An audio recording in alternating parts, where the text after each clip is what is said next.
What's up guys, Mike here, the Detroit Borg, with a quick look at what's new with the second beta of iOS 10. Now of course, we're going to see many betas before we see the final release, but I've already done a really extensive walkthrough of what's new with iOS 10 in a separate video, and I'll leave that linked in the description below if you want to check it out. So we're going to take a look at the small tweaks they've made with the second beta. Perhaps the biggest new feature is available under the Health app and under Medical ID, and that is organ donation. So you can actually sign up with Donate Life in order to become a registered organ and tissue donor. Another change is available under the messaging app. So we now have an app store for the messaging app, and that's available in the lower left corner. So if we go to store, this will actually take us to the apps that are available for messaging. So basically these are apps that support messaging features.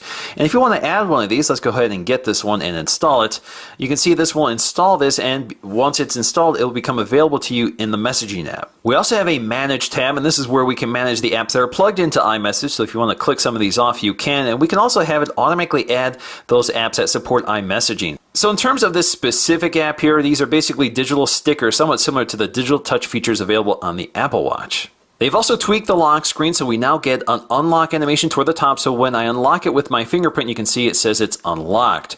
So it's a little more clear than it was before. Instead of just disappearing, it actually tells you that it's unlocked. And of course, we can go ahead and open up our home screen. Another new feature that's appearing for the first time, at least for me, is this feedback app. You can log in with your Apple ID and contribute feedback to development for this beta. Now, if you 3D touch on folders in addition to renaming them, you can actually see the notification count for each app instead of just a global counter for the entire folder. They've also revised some of the 3D touch features in the control center. So when I 3D touch here, you can see the iconography and language has changed in addition to some of the options. We also get a slightly different Siri animation on the home screen. So when I activate Siri, you can see the home screen sort of zooms out a bit and then fades to a translucent state. So that's a slight change. The HomeKit Control Center has also been tweaked here with some new iconography and features. So for example, right now I have my light strip right here on the back.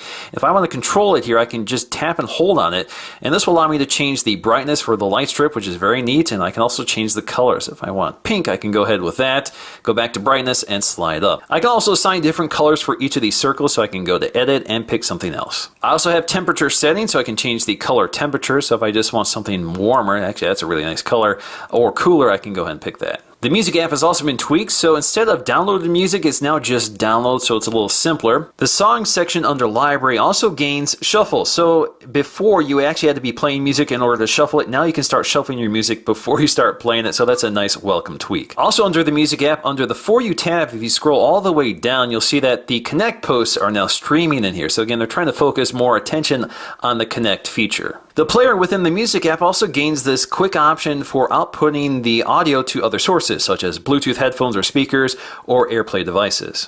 The second beta also fixes something that seemed a little peculiar with the first beta, which is the fact that the News app was one of the few apps you couldn't remove, so now it joins the others as an Xable app. Curiously, the second beta actually gets rid of the updated keyboard sound from the first beta, so now we're back to the classic sound. So I'm not sure if this is going to be fixed before we see the final release, but right now they've gone back to classic. We'll also find some new features under settings, specifically under message settings. So if we go to messages, we now have a toggle that allows us to turn on low quality image mode. So if we turn this on, this will actually lower the image quality that you send via messaging. We also get a new setting under the Maps app, and if you go down here, you can see we now have the option to show parked location, and this uses the Bluetooth or Apple CarPlay feature within your car to record your location of your car when you disconnect from it or when you leave it. Now, of course, if it can record the location of your car, it will appear on your map. They've also made a slight tweak here to the notification center, so instead of missed, it's now recent. They've also updated the Watch app with a featured complications section under the face gallery. So these are watch faces paired with specific complications, so if you want to try them out, this is a good way of exploring them. Another welcome new feature under the Apple Watch app, under settings, is our background app refresh option. So this allows us to refresh the content of the apps on the Apple Watch, so it keeps them more current and updated and ready to launch, so it should speed up performance. But of course, if you're updating all these apps in the background, it will reduce battery life. So this is where you can turn off certain apps or just turn off the feature entirely. Alrighty guys, hope you enjoyed this look at the second beta of iOS 10. Of course, I'll keep you covered as the third, fourth, fifth, and however many betas we get to before we see the final release, so stay tuned. And if you guys like this video, please give it a thumbs up to let me know, and I'll see you again in the next video.